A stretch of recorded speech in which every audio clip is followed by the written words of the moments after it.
रामा। क्या माँ? जल्दी से कपड़े पहन ले। रेशमी कपड़े? क्यों? हम लोग सीतापुर जा रहे हैं रिश्तेदारों के पास। सीतापुर? वहां हमारा कौन रिश्तेदार है? है कोई। जल्दी से कपड़े पहन लो और तैयार हो जाओ। अच्छा।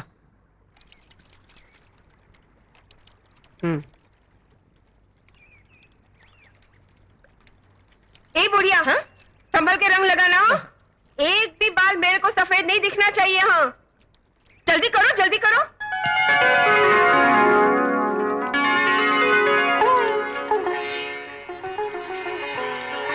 रामा, कितने सुंदर लग रहे हो। हाय, किसी की नजर न लग जाए। बिल्कुल सिनेमा के हीरो जैसा लग रहा है।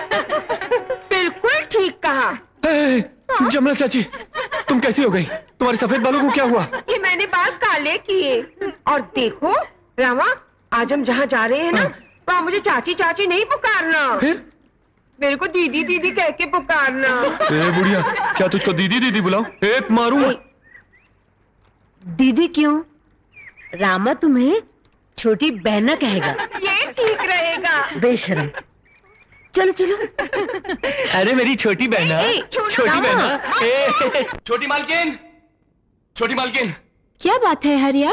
आज रामा काम पर नहीं आएगा। क्यों? उसे लड़की पसंद करवाने दूसरे गांव लेके जा रहे हैं। पता नहीं किसके भाग्य में यह अनाड़ी लिखा हुआ है।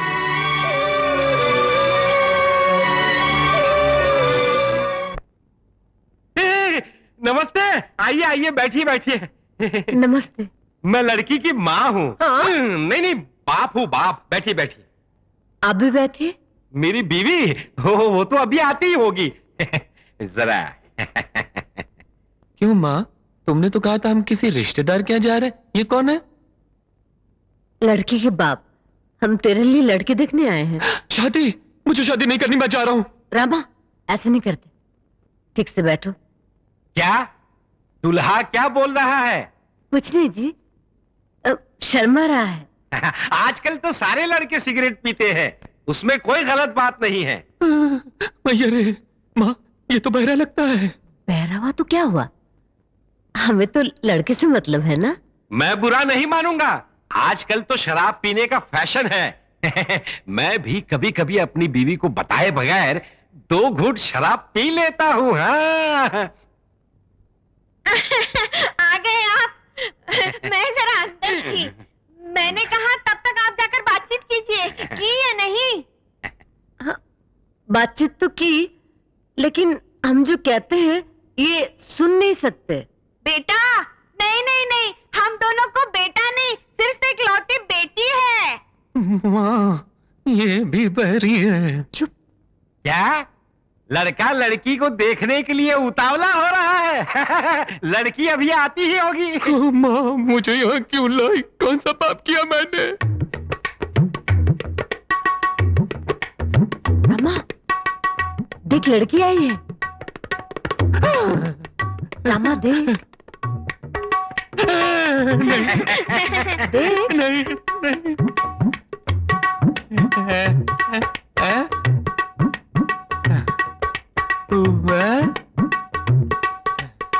एक गाना तो सुनाओ।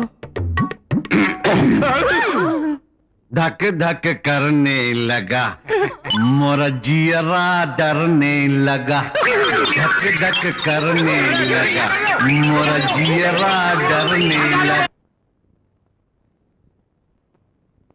आज रामा कहाँ है? जी, आज वो लड़की देखने गया है। सुना है अगर उसे पहले बताया जाता तो वो भाग जाता। जाता ही नहीं, इसीलिए उसकी माँ उसे बताए बगैर ही ले गई है। बड़ी भाभी, बड़ी भाभी, वो कजरी का बछड़ा रस्सी तोड़ा के चुपके चुपके दूध पी रहा था। मैंने पकड़ लिया और बांध दिया। अब देखता हूँ कैसे पीता। क्यों रे, सुना है तो लड़की पसंद करने गया था, कोई पसंद आई? वो रामायण कैसे बताऊं भाई राजा। उसका बाप बहरा, उसकी माँ बहरी। मैंने गाने के लिए बोला और लड़की ने मुंह खोला। बस मैं तो ऐसा भागा कि घर आकर ही दम लिया। आज के बाद तो 10 साल तक माँ की हिम्मत नहीं होगी मुझे लड़की दिखाने की।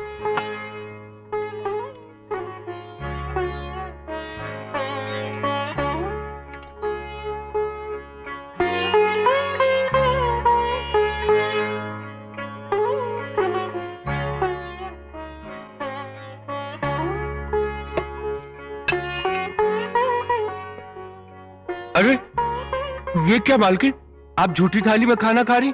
घर में दूसरी थाली नहीं है क्या? थाली तो है रामा, मगर हमारी परंपरा है कि पत्नी पति की झूठी थाली में ही खाती है। पत्नी के लिए ये गौरव की बात होती है। नहीं समझा, एकदम नहीं समझा।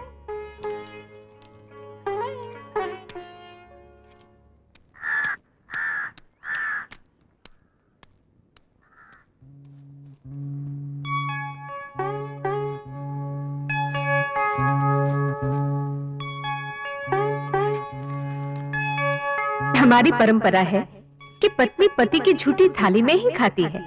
पत्नी के लिए ये गौरव की बात होती है।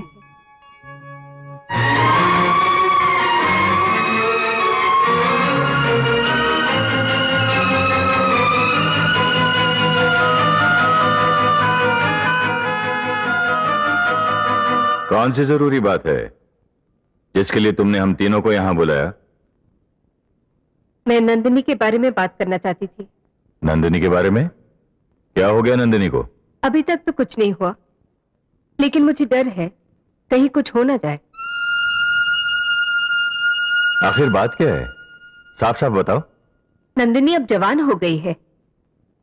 जवान लड़की को गांव में खुले आजाद घूमने देना अगर गलत है तो उसे घर में बांध के रखना भी ठीक नहीं है। नंदिनी अच्छी लड़की है, इसीलिए अब तक कुछ नहीं हुआ। मेरा ख्याल है उसकी शादी में अगर ज्यादा देर की गई तो अच्छा नहीं होगा।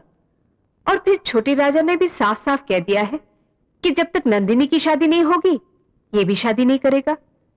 कम से कम इसके लिए ही सही नंदिनी के लिए जल्द से जल्द एक अच्छा रिश्ता तलाश कर लीजिए। भाभी, आप अगर समझ रही हैं कि हम नंदिनी के लिए लड़का नहीं देख रहे तो आप गलतफहमी में हैं। हाँ भाभी, नंदिनी के लिए भैया ने एक अच्छा रिश्ता देख रखा है। हम लड़का देखने कल जाने वाले हैं। सच? तुमसे झूठ बोलने की हमें जरूरत नहीं। आज तीसरी बार तुमने गिलास तोड़ा है, अब यहां क्यों खड़े हो? जाओ। तो जाने कहां से आ जाते हैं सब। बड़ी भाभी। क्या है नंदिनी? आज रामा काम पर नहीं आया। वो आज काम पर नहीं आएगा। नहीं आएगा? क्यों? क्या उसकी तबीयत ठीक नहीं है? क्या बात है नंदिनी, कई दिनों से देख रही हूं तुम रामा की कुछ ज्यादा ही फिक्र करने लगी हो। देखो नंदिनी, नौकर तो आते जाते रहते हैं। मालिकों को अपने नौकर की जरूरत से ज्यादा फिक्र नहीं करनी चाहिए। ऊपर से तुम औरत जात हो। रामा की तबीयत तो ठीक है, वो तुम्हारे भाइयों के साथ बाहर गया है। भाइयों के साथ?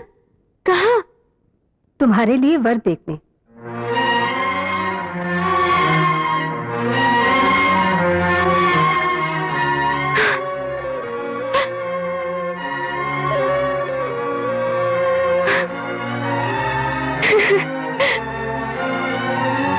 मेरा पति मेरे लिए वर ढूंढने गया है।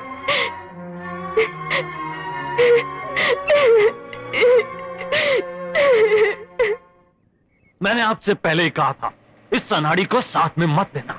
आपने मेरी बात ही नहीं सुनी, इसकी वजह से सारा काम चौपट गया। अरे आप मुझे क्यों डांट रहे हैं छोटे राजा? हमारी सुंदर राजनंदिनी के लिए वो बजर बट्टू? अच्छा हुआ ये रिश्ता नहीं हुआ। ड्राइवर गाड़ी रोको। रामा तू नीचे उतर। मैं क्यों? पहले आप। अबे तुझे उतरने को कह रहे हैं, उतर। क्यों भाई राजा, आप नहीं उतरेंगे? हम लोग जगन्नाथपुर के जमींदार के लड़के को देखने जा रहे हैं। तू जाएगा तो वहां भी काम खराब करेगा। मालिक आपकी कसम, मैं मुंह नहीं खोलूंगा। इधर आ। ये ले। ये किस लिए? रास्ता मालूम है तो घर चले जाना, वरना कहीं कुएं में डूब मरना। चलो ड्राइवर। अरे मालिक, मालिक मेरी बात तो सुनिए। मालिक मैं वहां लड़के के बारे में कुछ नहीं बोलूंगा, कुछ भी नहीं। मालिक मैं सच कह रहा हूं। मालिक मुझे छोड़ कर ना जाइए। मालिक। छोटी मालकिन, छोटी मालकिन, छोटी मालकिन। अरे आप यहां हैं? जिस लड़के से आपकी शादी होने वाली हो उसे मुझे भी देखना चाहिए कि नहीं? इसीलिए मैं लग गया आपके भाइयों के साथ। हाँ, आप राजनंदिनी हैं तो आपके लिए लड़का भी कोई राजकुमार होना चाहिए कि नहीं? लेकिन वो खेतों में कौवों को डराने के लिए पुतला खड़ा करते ना, वैसा था छोटी मालकिन। आप एकदम सोने की मूरत और वो पंखनुची मुर्गी की तरह।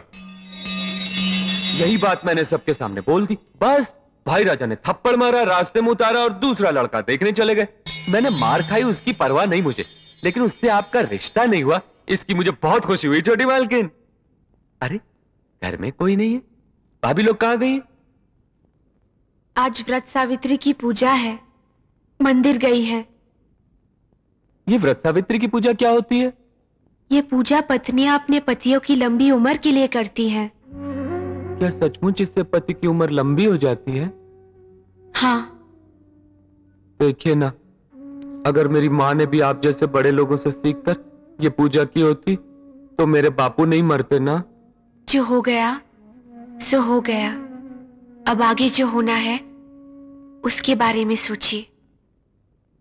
मेरे भाई मेरे सामने उसे लाकर खड़ा कर दे जिससे वो मेरी शादी करना चाहते हैं, उसके पहले मैं उनके सामने उसे लाकर खड़ा कर देना चाहती हूँ जिससे मैंने शादी कर ली है।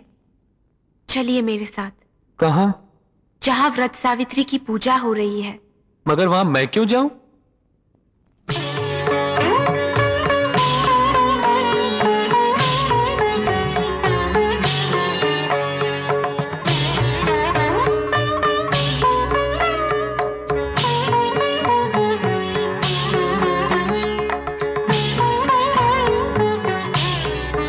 मुझे यहाँ क्यों लाई छोटी मालकिन? एक बात है जो तुम्हें समझानी थी और सारे गांव को बतानी थी, इसीलिए यहाँ लाई हूं। उस रात पागल बैजू ने जो धागा दिया था वो कोई मामूली धागा नहीं था रामा, वो एक औरत के जीवन की डोर होता है। ये चंद काले दानों की माला नहीं, ये मंगलसूत्र है। वो मंगलसूत्र जिसे उस रात चंद्रमा को साक्षी मानकर तुमने मेरे गले में पहनाया था, उसी पल मैं तुम्हारी पत्नी बन गई रामा। इसे समझे बिना मेरे होते हुए अपने लिए एक पत्नी ढूंढ रहे हो और अपनी पत्नी के लिए एक पति भी ढूंढ रहे हो। आप कोई कुछ भी सोचे, अगर मेरे भाइयों ने गुस्से में आकर मेरे टुकड़े टुकड़े भी कर दिए तब भी मैं तुम्हारी पत्नी हूँ। और इससे पहले कि वो मेरे लिए कोई और पति तलाश करे, उन्हें पता चल जाना चाहिए कि तुम मेरे पति हो। चलो मेरे साथ। नहीं, मैं आपका पति नहीं, आप मेरी पत्नी नहीं। हमारे बीच जो कुछ हुआ वो शादी भी नहीं, मुझे जाने दो। रामा! रामा! रुक जाओ! रुक जाओ! मेरी बात तो सुनो रामा! रुक जाओ रामा!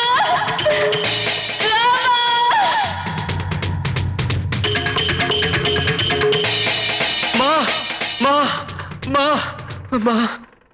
क्या बात है? माँ, सचमुच बता, शादी कैसे होती है? क्या? शादी कैसे होती है? हाँ, हाँ। तेरा कोई कसूर नहीं, तुझे पता भी कैसे होगा? मैं तुझे किसी शादी पर लेकर ही नहीं गई।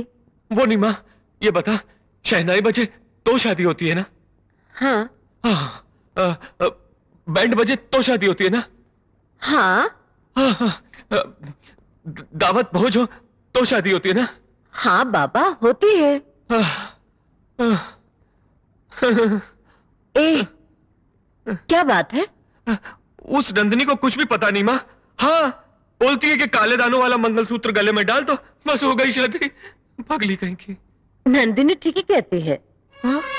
शहनाई के बिना शादी हो सकती है, बैंड बजे के बिना शादी हो सकती है, दावत भोज के बिना भी शादी हो सकती है, लेकिन मंगलसूत्र के बिना शादी कभी नहीं हो सकती। अगर कोई पुरुष किसी स्त्री के गले में एक बार मंगलसूत्र पहना देता है तो वो दोनों जीवन भर के लिए पति पत्नी के बंधन में बन जाते हैं।